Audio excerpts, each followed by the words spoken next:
Well, this is something I just brought home this morning. It's Saturday morning. It's got a pull underneath it, and it's a Massey Ferguson 135 multi-power, and it's a power plant out of a sugarcane harvester. Now, you'll notice like on the top here there's no, I'm in the shadow a bit, but there's no hydraulic cover. That's just what I need for my tractor, so we can put a seat mount, so that'll come in handy. It has no steering box. Now the steering box was used, they had a Danfoss orbital steering unit and rams, because this tractor actually sat in the backwards in the harvester, and you'll notice the tyres are running backwards. That gave a traction, so they took the front axle out from under it and they put the front wheels, kingpins and all that in the harvester. But this is all we have left of the tractor. Nice big tyres on it. Now, coming around the back here, 750 odd hours. They reckon they didn't get used much, and look, I believe it when you look at the tyres. We've still got the little bead down in here, yet they're crazy cracked from sitting for so long. The serial number's missing off it, but it has a it's a diff lock model, and you may be able to see on the diff lock pedal they had something coming up from the harvester up the top to go down on there, and also something that went down and sat on the brake pedals. Now the hydraulic supply came out of here with this setup. You can't really see that very well with that extra plate there. That means it's got the auxiliary pump for the multi-power, so they took a hydraulic supply off here, took it out and about and returned it in through here. The tractor, the fella I bought a tractor off, he sold his farm, and he bought this in 2011, and he planned on making a big high inter-row sugarcane spray to spray for the vine and the weeds. So they started on it, and they started bead blasting it or sand blasting it, and blasted the bonnet a bit and all that. But anyway, he decided, one of those jobs he just never got round to, and he's sold the farm now. He's retired, and he had this sitting in the back of the shed, and he came and saw me at one of the shows and said would I be interested in it, and I said, oh well. Through this week we went and he bought photos and we had a look, and this morning I went and picked it up. Look, it was very cheap. If we just take parts off it and just take a few bits and pieces off it, the front axle bolsters buggered on it. They used to cut them out, but he put this handy tow hitch on it so we can tow it around. But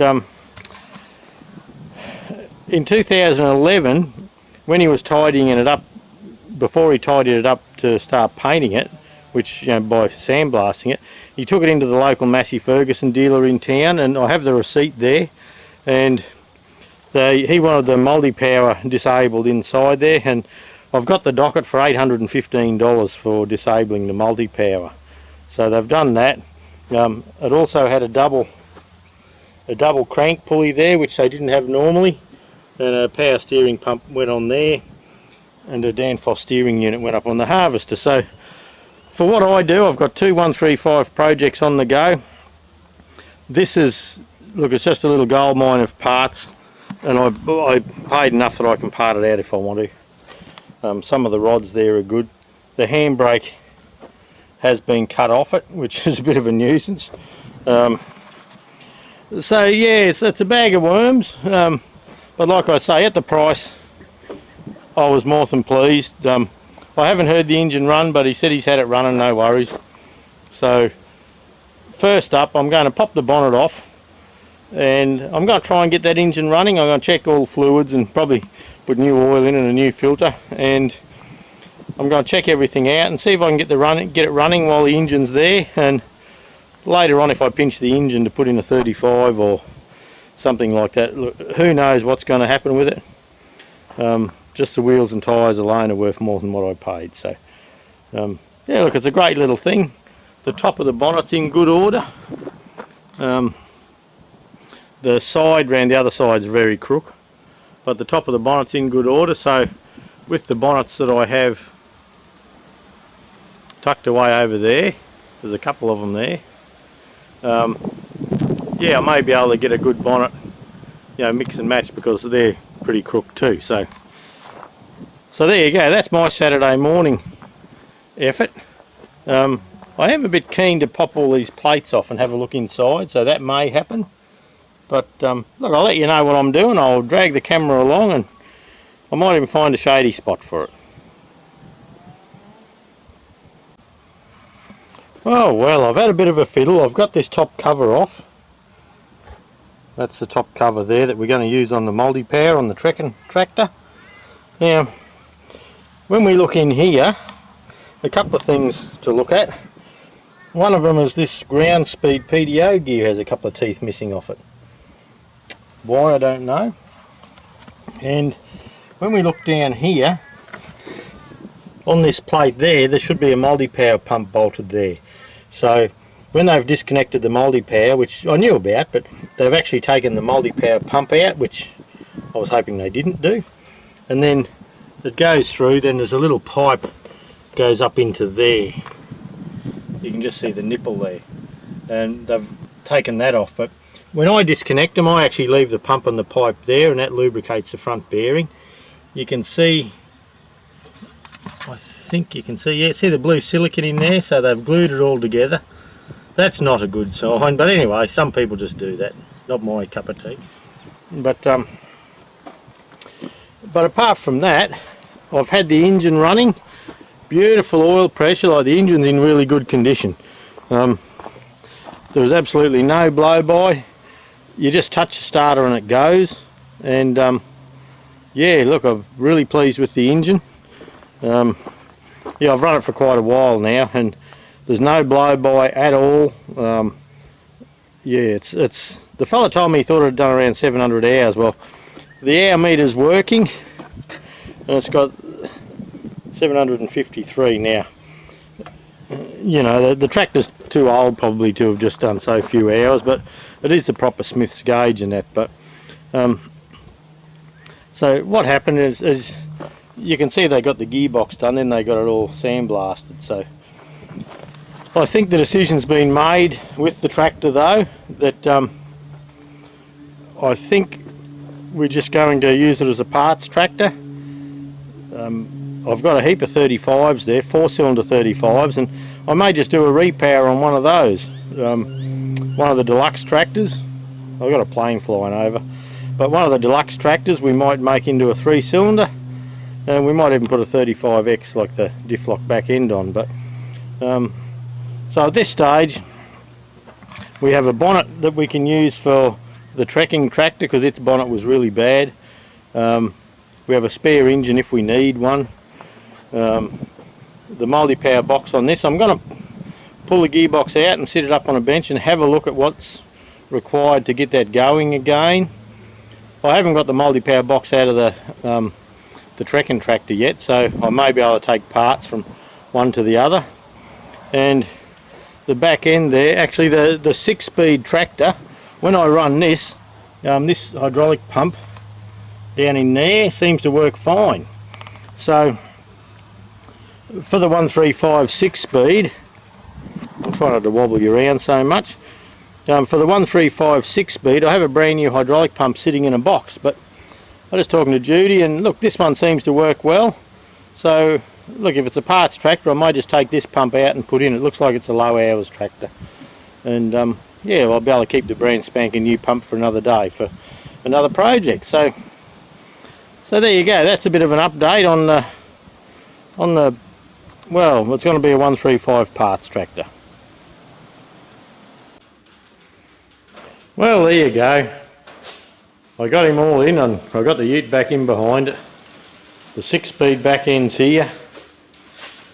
So we got the parts tractor nice and handy. We can nick stuff. We've got the 6-speed here. And when we go around, we've got the multi-power there. So one whole bay of the shed, 40 foot wide by, well, probably 20 foot long. There's just 135s at the moment. So yeah, that'll keep it all out of the weather until we're ready. I'll take that push bar off, and then yeah, we'll swing the engine out perhaps next weekend. Well, there we go. I've got the spanner hanging out there. I've put the control valve on the John Deere 1640, and I've got all the loader frame mounted up here, and I decided not to paint it yet until I can weld on some hose brackets and get the rams back on and painted and all that. So I've done a bit of a dummy fit of it all just to check how it goes. It's looking good. It's nice and free. The pivots are all lined up nicely. So that's a little bit of progress for the week. And there you go. There's the paddock. All nicely slashed. The neighbours put some cows over the road there now, so we don't mind the cows. They're a good thing. Here's a working dog coming up here. Hey, you ever seen such a hard working dog? Yeah. She said, what's going on? What's this bloody whistling bullshit? But yeah, look, paddock's looking lovely. Yeah, dropped that Rhodes grass like I said. And yeah, so that we probably won't have to do that again now until, well, probably spring, sometime in spring. This is my John Deere 2030, and this is the tractor I do my slashing with. Looks like this cover's sitting down a little bit, but I blew all the radiator out yesterday, and one thing with that at the moment, the safety start switch isn't working. I actually have to short the starter out to get it going, so I need to look at that. But look, that's a great tractor. You know, some tractors are really nice to drive. That's one of those. It's round here to get a bath after slashing. Look at the grass build up there. So that's a slasher I made. Knocked it up in the shed. But yeah, great old tractor. It's been a 2030. The tyres are starting to get a bit cracked on it. I hope I don't have trouble there. But I put new mud guards on it, years back now, and new foot plates. You can see the new foot plates down in through there, and new mud guards I'd found for it, and a roll bar. But look, it's a great tractor. I am actually toying up with, when I get the 6-speed going, because I just have a small acreage here, I have been tossing up with selling this one and having the 6-speed as my slashing tractor, just because it's a bit smaller. And we only have 8 acres here, so we're only prickle farmers, really. So anyway, yeah, I just thought I'd show you that.